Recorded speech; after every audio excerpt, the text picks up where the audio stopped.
Welcome to this episode of Movement Medicine. We thank you for those that have tuned into the previous episodes. Please continue to spread it with your family, your friends, and your colleagues. We really hope that you've enjoyed the last few episodes. If you do have any comments or questions, please remember to add those comments to either Facebook or YouTube, and we'll try and address any of those on future podcasts. We thank our partners, so the Fit India movement, thank you for your continued support again. The Back to Fitness Clinic, which is the clinic that Rajat runs. La Ultra The High, which is the race that Rajat puts together. And also the Moving Mountains Within film, which is a film about the 10th edition of La Ultra The High. So I'll hand over to Rajat, who will introduce today's guest.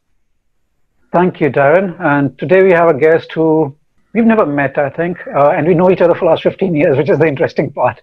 So Dr. Social Daftary, distancing. Totally, we mastered it, right? Dr. Aditya Daftary, welcome on Movement Medicine. How are you feeling? I am very well, thank you. I'm sorry, I have a crow outside my window and I just had to wave to him. We can't shake hands anymore because of the social distancing issues, but yeah. All right, Aditya. Just jump into your academic and professional background, please. Okay, so I grew up in Mumbai. I went to school here. I finished medical college in Mumbai itself.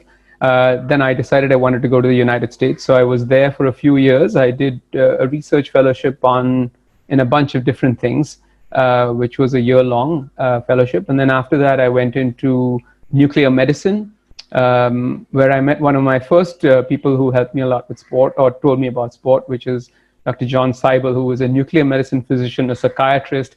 And then I noticed on his table that there was a picture of him crossing a finish line, which showed 2:48, and that's what he was running his Boston in. So it was pretty incredible to see that. And then I did radiology, but my interest has always been in orthopedics and radiology. So I followed that up with a fellowship in bone and joint imaging in New York. And then I always said I wanted to move back to India. So I moved back to India in around 2006. And since 2008, I've really been working with with sports and imaging in sports in India through our company, which is called Innovision Imaging. And then I also work very closely with Sports Med Mumbai, which is a sports clinic in Mumbai. So that's sort of where we're at right now professionally. Brilliant. Okay, fantastic. So can you tell us a bit about your sort of sporting and fitness background, sort of when it started from when you were a child to where you are today? So I think the sporting journey begins with running away from the parents whenever they try to catch you for messing things up. And that's sort of where it all starts out. But after that, I think I've always been, I was always the chubby guy who wanted to play every sport in school. And as I was telling you guys earlier, I won the most enthusiastic house member award. That was my claim to fame in sport. And of course, the three-legged race in third standard and the late for the train state race in the fourth standard. So these are my high points. So I think at the outset, I would say always interested in activity, never really thought much about how much activity, the purpose, the goal of the activity. Was just more about enjoyment than anything else. As the years went along, I think I moved from playing sports and games in the building with other friends into things where you sort of went into running or played a little more structured sport like squash. But again, just more for fun than anything else. I think everybody who played any of these sports at any level would have thrashed me. But it was just something more that I enjoyed doing than anything else. It made me feel good, and it gave me some sort of reason why I could still finish an entire pizza without really bothering too much about it.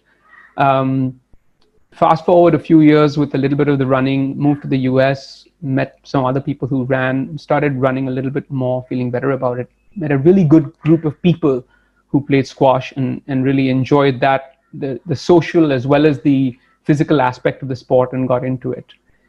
Moved back to India, had an injury, went back to playing those sports that I was playing, running and squash, realized that the body wasn't really, or the knee really wasn't up to dealing with that stuff. And then switched activities, was advised to take on cycling. Started cycling a little bit more like, I would say, just sort of la-di-da, riding around thinking I'm doing something. Then met some crazy cyclists, which is our cycling group, Whirly 545, a bunch of nuts who just really put a lot of hard work into their cycling, and realized that I could not chase anybody ever. I mean, I was just completely not able to keep up with them. But as I chased them more and more and more, I found that I could keep up. And then I ran into another person who is sort of a coach and friend, philosopher, guide when it comes to cycling, which is Nigel Smith. He's a British cycling coach who's based in Mumbai. And Nigel and I had this discussion about, how we can spend our time more effectively training and getting better. And we started with that journey and got interested and learned about high intensity interval training and things like that. And then started to say, all right, I can do more than I ever thought I could do. I could push myself to the limits, and every day I find that I can push myself in some way more. So it's been a interesting journey to get through that whole thing of, being that chubby, enthusiastic boy to being somebody who's more attuned to wanting to be a better athlete. But I still think that for me, that chubby, enthusiastic boy has to be in there.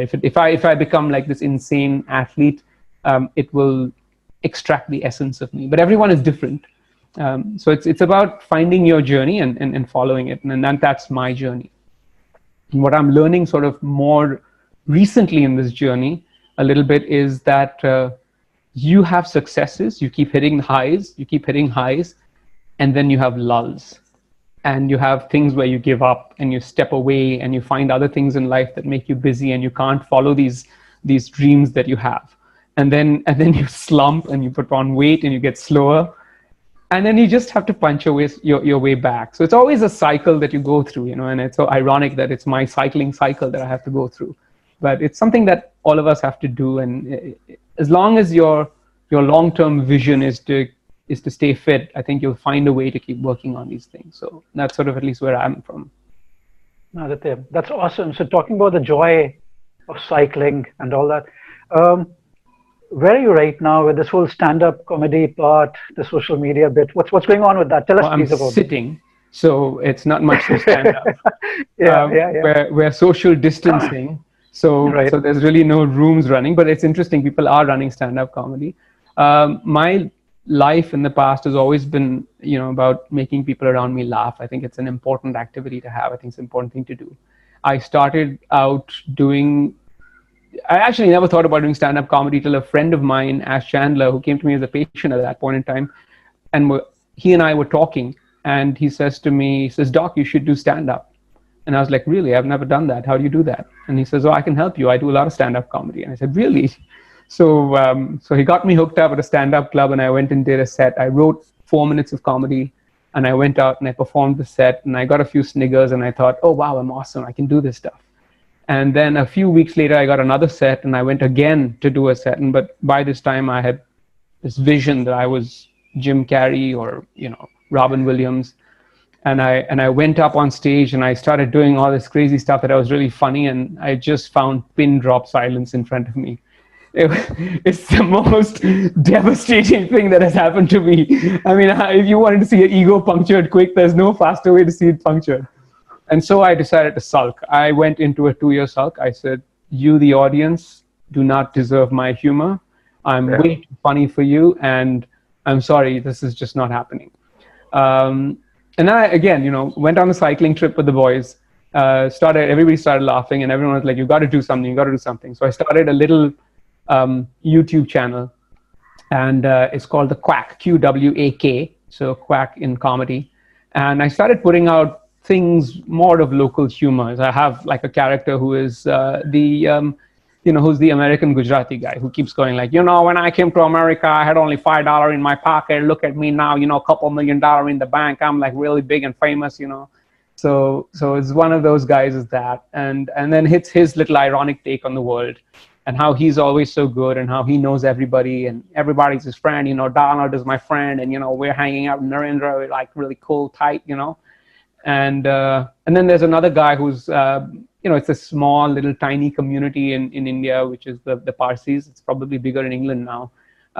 But they have their own quirks. They have their own way of speaking. I have many, many Parsi friends, the most lovely people in the world. And what I love about Parsis is they're able to take a joke at any time. They never get too serious about a lot of things. And So I have a character who's called Rusi Kaka, and he speaks like them, and he has this Little take on the world where I will be like this and I say these things, and my allegiance is always to the Queen and to the Tatas and to the Godrej and all the other Parsi companies in the world. so he has his little quirky take on the world. And then there are a few, stray acts that walk in. But for the stand-up part of it, I think I'm still exploring where I'm at. I'm exploring where I'm at from the standpoint of being a father, dealing with a child. It's like how suddenly some things that I see constantly remind me of my child. Like when I see a black hole, it reminds me of where her school fees are going. I suddenly have a visual image of it.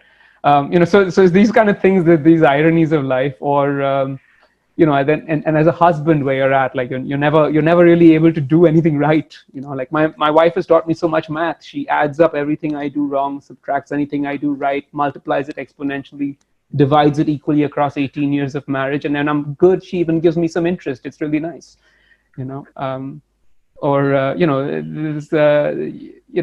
so these are sort of the things that are there. And then there's, of course, life as a radiologist. As a radiologist, you sort of sit in a dark room far away from reality, telling people there's something wrong with them with absolutely no idea how to fix it. So it's like this very ironic place to be. You're like the Democrats dealing with Trump. Or I mean, I don't know. It's just it's a bit crazy. So I like to look for these little ironies of life and where we're at, and my little worldview.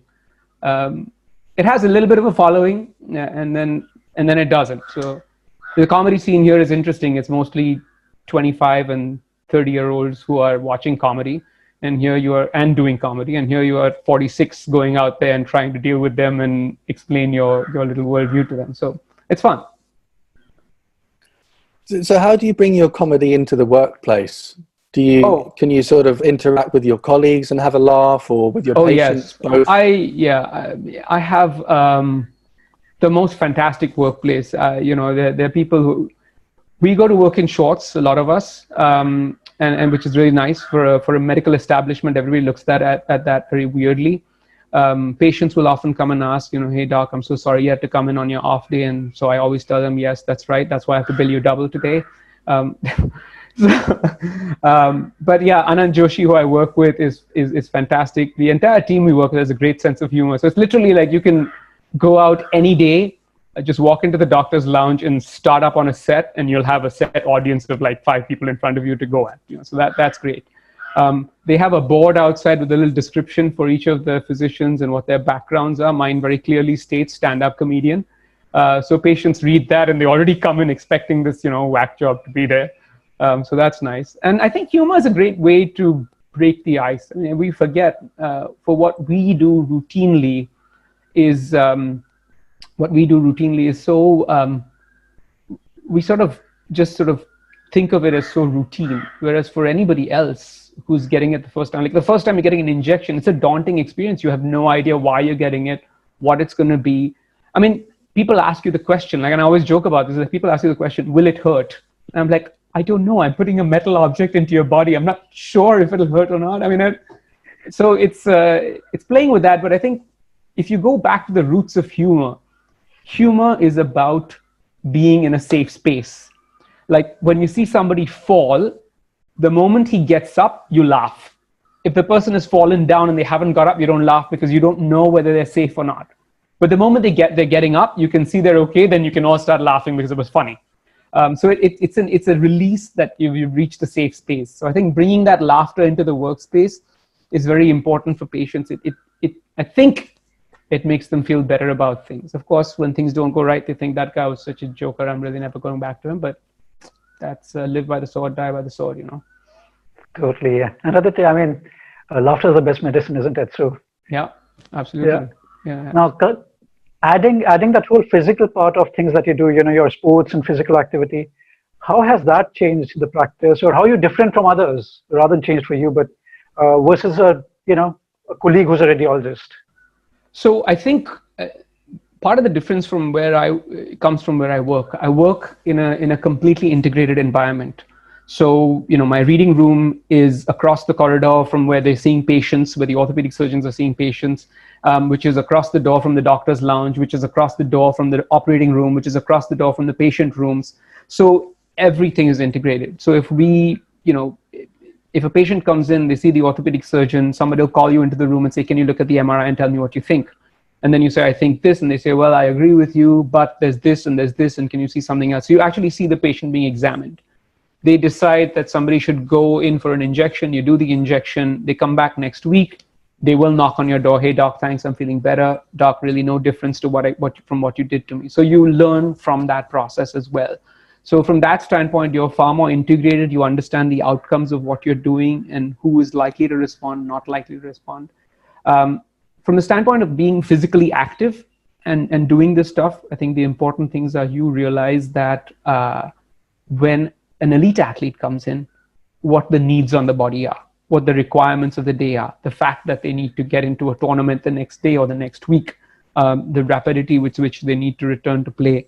And so you're willing to take those certain different chances for them. You're willing to push them in different ways. Whereas you think of the amateur athlete who you're saying, listen, if you start playing 6 weeks from now or 8 weeks from now, it's not going to be the end of the world, but you want to keep playing till you're 65 or 75 or 85.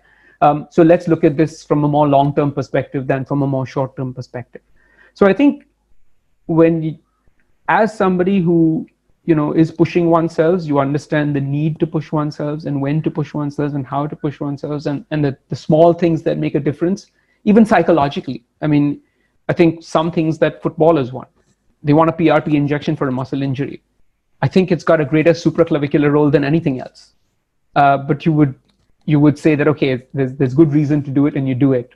For someone else, you might say, look, just ice it and wait, and maybe you don't have the funds to pay for that PRP injection, just wait it out, it won't be any further off. But you can discuss things more openly, you can understand where in the grand scheme of events somebody is coming to you from and how you can put the treatment plan or the actual entity across to them in a way that's more understandable to them. Brilliant, thank you. So as you've learned more about physical activity, you've obviously got more and more into your cycling as the years have gone on. Has that changed your approach with your patients? So, has it changed the path of their particular course of treatment, or have you been able to advise them more about their exercise specifically?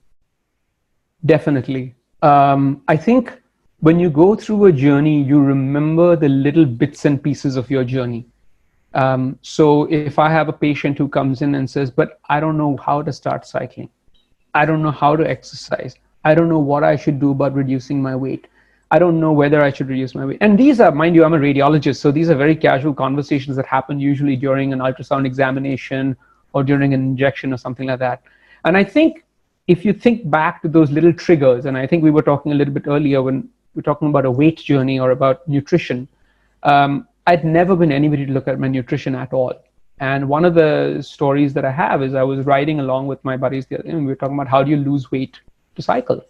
And everybody said diet. And I was like, you've got to be kidding me. I've never looked at my diet. This is nonsense. And I'm not going to enjoy my food way too much. And somebody just made a very random suggestion. Says, do you drink coffee? Why don't you stop putting sugar in your coffee? I had 1 cup of coffee a day. And so why don't you just take out the sugar from your coffee? Don't put it in and see how you do. And I guarantee you that in a month, you will lose half a kilo.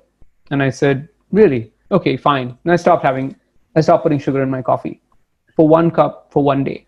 I don't think I ever weighed myself to check whether it made a difference or not, but it started a journey. And so as somebody who's gone through that journey, you can give somebody some insights into how they can get started on that journey, what will kickstart that journey for them. And you always tell people, look, there could be N number of things that will kickstart your journey. Just the important thing is that you kickstart it and then, build it from there. So I think that's one thing for sure. And then I think especially for the athletes who suffer and who are fatigued and all the rest of it, you can completely relate to that. After you do a tiring cycling set or you do a high intensity session, you're like, I see where you're coming from. And so that's for sure. There's another sort of odd aside story. I work with a group called the Olympic Gold Quest, which does fantastic work raising money for Olympic athletes in India. And they have a donor dinner and there's a lot of very wealthy people who show up at the donor dinner. And everyone always wonders, why does India not produce Olympic athletes? Why are we not this and why are we not that? And I said, well, let me just tell you one thing. I'm just going to say that if you were to get up every morning and decide that you're going to walk 1 kilometer, but every day your goal is that you're going to walk that 1 kilometer a little bit faster than the previous day. Just make it a rule that you'll do that and keep doing it and tell me that you're not frustrated by it. Now, not only are you doing that, one, nobody's helping you. There's no money out there. There's no support. You're on your own. There's all sorts of other obstacles thrown at you. Will you still keep doing that? So I think the elite athlete's journey is one that is just incredible. It's unfathomable. But I think if you put it in perspective to people see what it takes to do that. So I think I use both those aspects of it in practice, as well as when you're trying to promote and support sport. Aditya, I mean, fair. I mean, your practice has a lot of people who are very active, but generally doctors are slobs, right? Yeah. How do we change that? How and where do we start changing that part?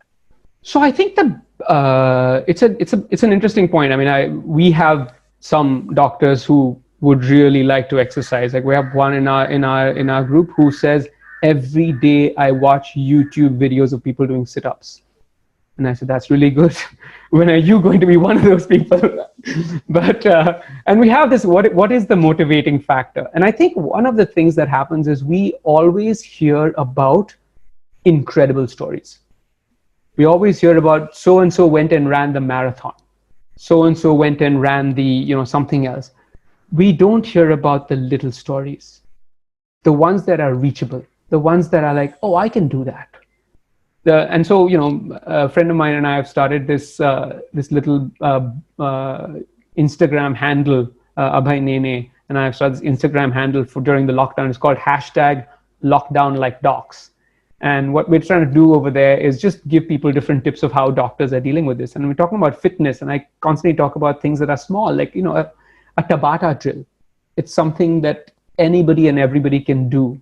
Just tell them start easy, keep it simple, show them more variations where anyone can do it. A 75-year-old person can have a variation for it, and a 7-year-old person can have a variation for it. So I think, like I said, it's about providing that first small carrot that you're gonna, say, all right, this I can reach, this I can do, this is not the end of the world for me, and then building from there. So I think as far as we're doing, we do in medicine, we always do this, and as doctors, as people in medicine, you tend to be an overachiever. So your goal is always to overachieve. I mean, if you're going to do the marathon, you have to do all 42 kilometers. What's the point of walking 1 kilometer? I mean, that's the mentality. So you're like, I don't want to walk 1 kilometer. I'm not going to do that. But the point of the matter is, even walking 1 kilometer is a good thing. Do that. Start there. The 42 will be somewhere in the vision. Whenever it'll show up, it'll show up. So you mentioned earlier about high intensity interval training, and how you started to adopt that into your training. Can you just tell us a little bit about what that is and how it did transform your training and your cycling performance? Yeah, so it was very interesting in terms of learning that in order to get better, you have to rest better. It was sort of the oddest sort of mind-blowing thing. And in order to get to the next level in anything, you have to take your body to a place it's never been before.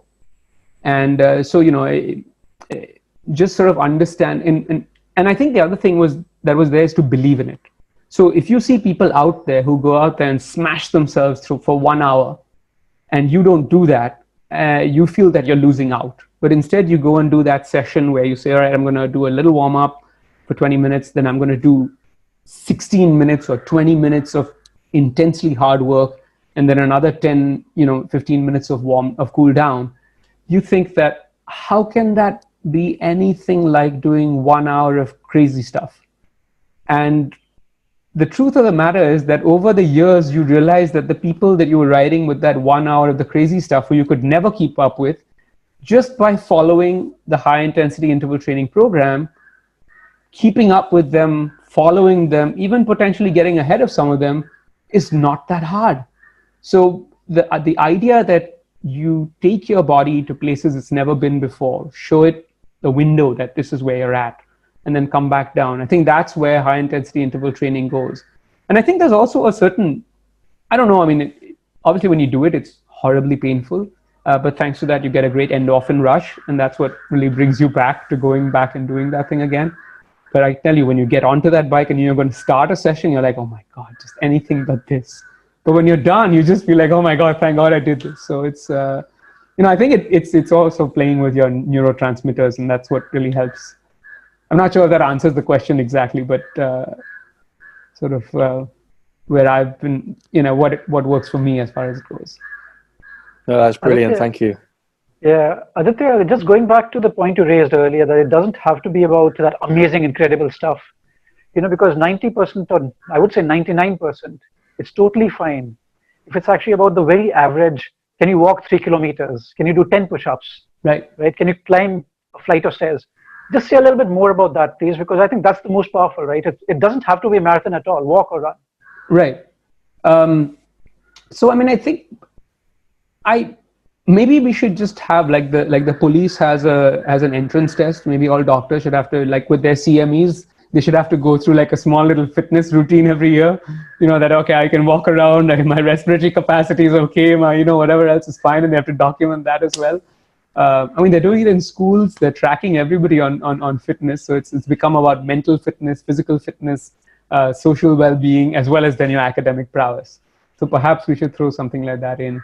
But yeah, I mean, I think, when you talk about what things doctors should do, it is just making sure you find the activities. I think doctors have gotten very caught up in their careers. When you look at a lot of the doctors who are now in their 60s and 70s, you'll find a very high proportion of them have had physical activity as a part of their lives throughout their careers. Some of the most successful 60 and 70-year-old doctors today have played a sport or game throughout. And that may have been something that was inculcated in them at a young age, so on and so forth. There are some who are now in their 50s or in their 40s who are a little bit more settled in their careers, who are now looking at saying, okay, let me play a game, let me play a sport. I can see this. I've had 2 colleagues who've had heart attacks. I've got to figure out what to do about this stuff. But I think the area that really needs to be worked on is our medical students and our residents and trainees. Time needs to be made for them to do physical activity. I mean, it's crazy. They did a study somewhere and they said that most medical residents are vitamin D deficient in our country. That means they're not even getting to see the sun. Forget about everything else, right? So we're creating these. The thing is that from a very early age, many of these people were just put into this study, cram mode, and therefore they never, got out of it. And we tend to forget that Roger Bannister was a doctor. This is the kind of stuff that you have to remember, is that you can be medical, you can be in a serious career, and you can be very athletic. So I think we need to inculcate this. This needs to be pushed from a very early age, and this needs to be pushed once almost as soon as you get into medicine. That okay, you have your regular anatomy, physiology, biology, all the rest of it. Now you have some time to go practice it. So get out and do that stuff. I think it's building that and making sure people have it. I know some, it's very interesting. There's a radiologist, Nandini Bairi, who's in Jamnagar, and I went to visit her department, and she says to me, I'd like to keep bicycles for all my residents outside, so that whenever they have free time, they can at least go for a bike ride and come back or get out. And I think those kind of initiatives, if people initiate, having better gyms, having better games that go beyond carom, where you're really not getting up anywhere. It's a game of skill, which is great, but something where you actually physically exert yourself. It would be nice to have it readily available. People go down, use it, get to it. I mean, just on an aside, one of the things that I've been doing through this lockdown is I have a few friends who I know will slack off on their exercise. So I'll do a small little exercise thing, and I'll just send them a little WhatsApp note every day, whether it's 5 push-ups, 3 squats, 10 sit-ups, and I just say done, and I send that to them, so that when they look at it, they're like, shit, now I got to do this as well. So it's I think, and inherently medical students and doctors are competitive. So perhaps there should be a great group that everyone just goes, I did my 10 push-ups, or I did my 10 squats, or I did my little high run leg running, and that sort of helps. So I don't know, maybe that should be there. If I can just one more, Darren. Should the cadaver in the dissection hall, if we get it moving, would it help? Because we start our whole training with the guy lying down and trying to treat it. You want to get a cadaver moving. I The thing is, think you'll have a lot of med students running then for sure. no, precisely, because that's where we start, and I think somewhere subconsciously it sinks in that we are supposed to be treating dead bodies. So as soon as they come into the dissection hall the first time, the cadaver just sits up like that. Everybody starts running, and this becomes the daily drill. This is awesome. I love this. God, please. There was a study that actually showed that doctors in Kerala had a 10 years less life expectancy than actually the rest of the population. So we are preaching whatever we are, but what are we doing for ourselves? Yeah, I mean, we have many stresses and we have many issues that we really need to sort out and work ourselves. And definitely physicality is a part of it. Unfortunately, most of us are waking up to it once we're in our 40s and once we're in our 50s, whereas we should have woken up to it in our 20s and 30s and possibly even our 15s and 10s, and realize that this is an important part of our lives. And I think for those parents who are pushing their kids to be physicians or to be in professional fields, don't forget to push the physical well-being, because in all the mental well-being, the physical well-being, I mean, besides just everything else, I think the physical activity and well-being for me is extremely important, because it gives me a place to deal with a lot. If I had a case that was difficult, if I had something that I thought went wrong at work, if you're hitting things like burnout, getting on that bike, getting out is a way for you to just clear your head, to give you that space to clear that mind so that you can analyze things a little bit better. You can come back a little more refreshed, look at something different. So people have to look at physical activity, not just from a physical well-being perspective, but also from a mental well-being perspective. So what would be a common misconception that you find in your field? So what do people come to you with and say, oh, I really think this is true, or, can you provide some advice on this, which really isn't the case? Some of the things are where physical activity as a whole is probably not regarded so highly as part of people's lives. They feel it's something that you should leave out. Personally, I think it's like if you brush your teeth, then you should exercise every day, because it's just about as important to have dental hygiene as physical hygiene in that sense. Other misconceptions per se, specifically on training, you definitely see a lot of people who overtrain, and under rest. And I think people don't understand, especially when you're doing high level activities, people don't understand the value of rest. So definitely when we see our elite athletes, we see them, many of them are overworking themselves a lot. They're doing, many days of high intensity work, not resting the body enough. So I think that's an area that you have to work very hard at, to tell people to rest, especially the elite athletes, because there's a huge sense of FOMO when you don't do something. And I think that's where my high intensity interval training story sets in, where you say you meet the people who are just like smashing it every day. And then you meet the people who follow sort of a systematic plan and just believe in the plan and hold it, and they sleep well and they rest well, and they come back much more refreshed and they're able to really perform at higher levels. So from the high level athletes, I would say that. From the lower level athletes or the non-athletic people, I would say there's just such an enormous level of demotivation. I can't do this. I won't do this. I won't be able to do this. I can't do a push-up. Don't do a push-up. Do a half push-up. Do with your knees on the floor. Do it against the wall. Start somewhere. And as long as you find that you keep doing it and you keep pushing yourself, you'll find a journey. So I think there's a lot of I can't in people's head. I can't stop and I can't start. And I think those are misconceptions that are probably there, which is fairly ubiquitously. Brilliant, Aditya. So in closing, could you just do like a 1 minute bit again? Oh boy, what a fun one. Yeah. Wow, and I have to be not lewd either. Go for it.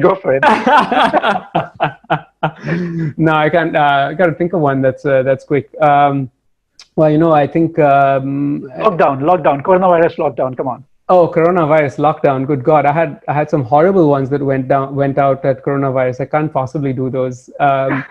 It would be absolutely bad. Okay, anything. Yeah. So I think. Wow. Now I'm on the spot and I can't come up with anything. That's pretty weird. But no, I think so. I usually start my sets with this. Like, my last name is Daftary. My friends call me Daffy, and professionally it sucks, being a doctor and a quack. When I went to medical college, people told me that's terrible. They've got to open up the open mics again. This is awful. But wow, no, I'm not getting anything right now, and I'm just going to mess this up even more than I have already. I guess I should have been prepared for this a little bit better. Gujarati, that Gujarati American guy, something from there. Oh, that character. Well, I have to tell you the other one, right? So he says basically, we solved this whole problem. I told Donald, I called him up yesterday, and I told him, listen, don't ask Narendra for hydrochloroquine. You ask him for Ramila Mami's tepla recipe, you ask him for kokilapa and berni chutney recipe, and you ask him for so-and-so's dokla recipe, because that's where we're really going to make the millions, buddy. Come on. Thank you, Aditya. It was brilliant having you. Oh, Thank you so amazing. much. Thanks so much for having me. It's a pleasure. Yeah. And keep up the great work, guys. Thank you very so much. Yeah. Absolute pleasure.